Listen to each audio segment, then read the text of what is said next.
In the dense, unforgiving jungles of Southeast Asia, during the darkest days of World War II, a single hand-carved road became the lifeline for a nation on the brink of collapse.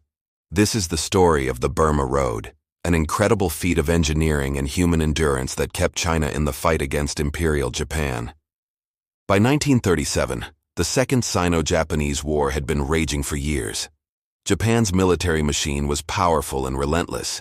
They had captured major coastal cities like Shanghai and Canton, effectively blockading China from the sea. All of China's major ports, the traditional gateways for international trade and military aid, were now in enemy hands. The country was being strangled. Chiang Kai-shek's nationalist government, which had retreated deep into the interior to the city of Chongqing, was desperate. How could they continue to resist without a steady flow of weapons, fuel, and medicine? The answer lay to the southwest, through the formidable terrain of Burma, then a British colony. The idea was simple, yet the execution seemed impossible. Build a road over 700 miles long, from Lashio in Burma to Kunming in China's Yunnan province. This wasn't just any road. It had to cross colossal mountain ranges, deep river gorges, and malarial jungles. And it had to be built fast. What followed was a monumental display of human willpower. In 1937, with almost no modern machinery, the monumental task began. An army of over 200,000 Chinese laborers, men, women, and even children, descended upon the landscape. They were armed with little more than hand tools, shovels, picks, and baskets. They chipped away at mountainsides, built precarious bridges over roaring rivers like the Salween and Mekong, and paved miles of track with crushed stone, all by hand. It was back-breaking, dangerous work. Thousands perished from accidents, exhaustion, and disease, but their determination never wavered. They knew the fate of their country depended on this road. In less than a year, the impossible was achieved. The Burma Road was open, but building it was only half the battle. Now, it had to be used. A constant stream of trucks, driven by a brave mix of American, British, and Chinese drivers, began the perilous journey. These were the legendary flying tigers of the road, battling not just the enemy, but nature itself. The conditions were beyond harsh. The road was a narrow, winding ribbon of mud and rock, often clinging to sheer cliff faces. During the monsoon season, from May to October, torrential rains turned the road into a quagmire. Landslides were a constant threat, capable of burying entire convoys in an instant. Drivers had to navigate hairpin turns with 1,000-foot drops, with no guardrails to save them. The jungle was alive with dangers.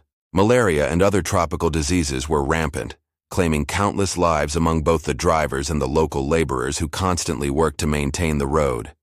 Japanese warplanes also patrolled the skies, strafing and bombing the vulnerable truck convoys, turning the journey into a deadly gamble.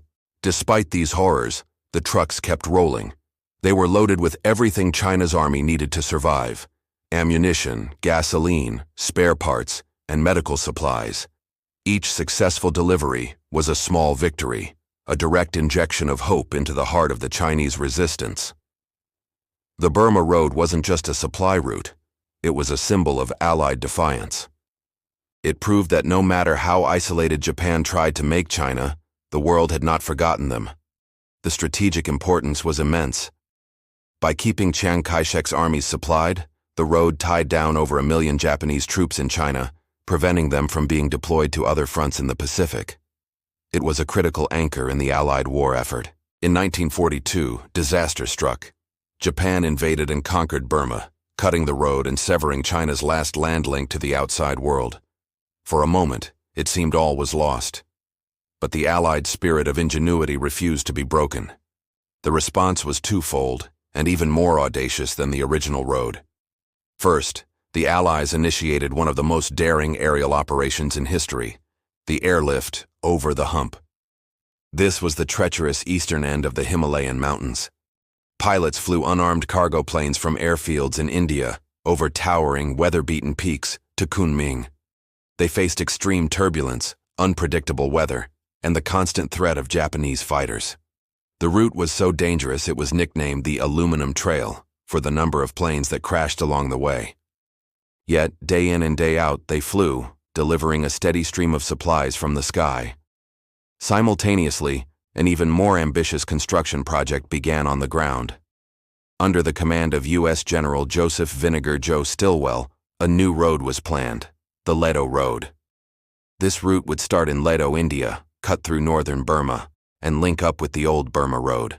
This time, the builders were a mix of American Army engineers, many of them African-American soldiers, alongside Indian and Chinese laborers.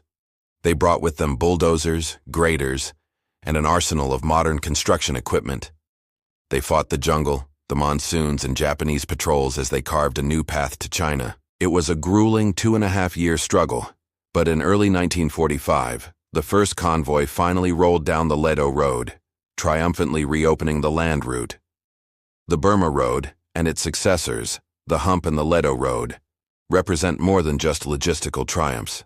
They are powerful testaments to human resilience, international cooperation, and the unyielding desire for freedom. They were built and maintained by the blood, sweat, and courage of hundreds of thousands of people from different nations, united against a common enemy.